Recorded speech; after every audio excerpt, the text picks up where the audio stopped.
എല്ലാ വർഷവും ബഹ്റൈനിൽ നടക്കുന്ന ഓട്ടം ഫെയർ കണ്ടിട്ടുണ്ടോ നിങ്ങൾ? അപ്പോൾ ഞാൻ ബഹ്റൈനിലെത്തിയിട്ട് ആദ്യമായിട്ടാണ് ഓട്ടം ഫെയർ കാണാൻ പോകുന്നത്. അതിൻ്റെ ഒരു ക്യൂരിയോസിറ്റി എനിക്കുണ്ടായിരുന്നു കേട്ടോ. അപ്പോൾ ഞങ്ങൾ വീട്ടിൽ നിന്ന് നേരത്തെ ഇറങ്ങിയെങ്കിലും ഞങ്ങൾ അവിടെ എത്തിയപ്പോഴേക്കും ഒരു 6 PM ഒക്കെ ആയിട്ടുണ്ട്. അപ്പോൾ ഞാൻ ഫാമിലി ആയിട്ടാണ് അവിടേക്ക് പോയത്.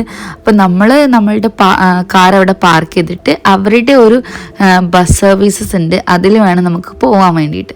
അപ്പോൾ ഞങ്ങളവിടെ ക്യൂ ഒക്കെ നിന്ന് അപ്പോഴേക്കും ഇങ്ങനെ ബസ് ഇങ്ങനെ ആളുകളെ പിക്ക് ചെയ്യുന്നു, ഡ്രോപ്പ് ചെയ്യുന്നു, അതിൻ്റെ സൈഡിൽ ഇങ്ങനെ F1-ൻ്റെ പ്രാക്ടീസസൊക്കെ നടക്കുന്നൊക്കെ കേൾക്കുന്നുണ്ട്. അങ്ങനെ നമ്മുടെ ബസ് വന്നപ്പോൾ നമുക്ക് എത്തിയപ്പോൾ നമ്മളതിൽ ബസ് കയറി. അവിടെ നിന്നും നമ്മൾ ഒരു 3 kilometers ഒക്കെ ട്രാവൽ ചെയ്തിട്ടാണ് നമ്മൾ എക്സിബിഷൻ വേൾഡ് ബഹ്റൈനിലോട്ട് എത്തുന്നത്. അപ്പോൾ ഇതൊക്കെ ഒരു പുതിയ എക്സ്പീരിയൻസ് ആണ്. നമ്മളൊരു എക്സിബിഷൻ കാണാൻ വേണ്ടിയിട്ട് നമ്മൾ ബസ് സർവീസസിൽ പോകുന്നു, അവർ പിക്ക് ചെയ്യുന്നു, ഡ്രോപ്പ് ചെയ്യുന്നു.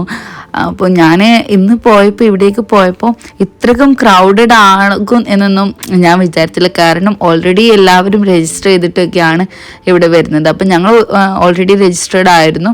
അപ്പോൾ നമുക്ക് ഡയറക്റ്റ് എൻട്രൻസ് വഴി നമുക്ക് പോകാനൊക്കെ പറ്റി. അപ്പോൾ ഒരു ബിഗ് എക്സിബിഷനാണ് അവിടെ നടന്നത്. അപ്പോൾ ഒരുപാട് കൺട്രീസിൽ നിന്നും ആളുകൾ വന്ന് ഇവിടെ എക്സിബിഷൻ നടന്നിട്ടുണ്ട്. പല കൺട്രീസിൽ, അതും പല ഐറ്റംസ്.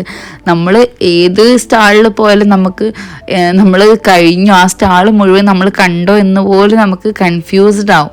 അത്രക്കും കുറേ സ്റ്റാളുണ്ടായിരുന്നു, അത്രക്കും ആളുകളും ഉണ്ടായിരുന്നു.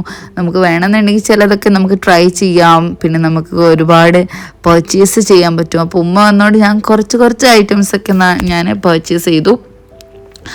നല്ലൊരു അടിപൊളി എക്സ്പീരിയൻസ് ആയിരുന്നു. അതിന്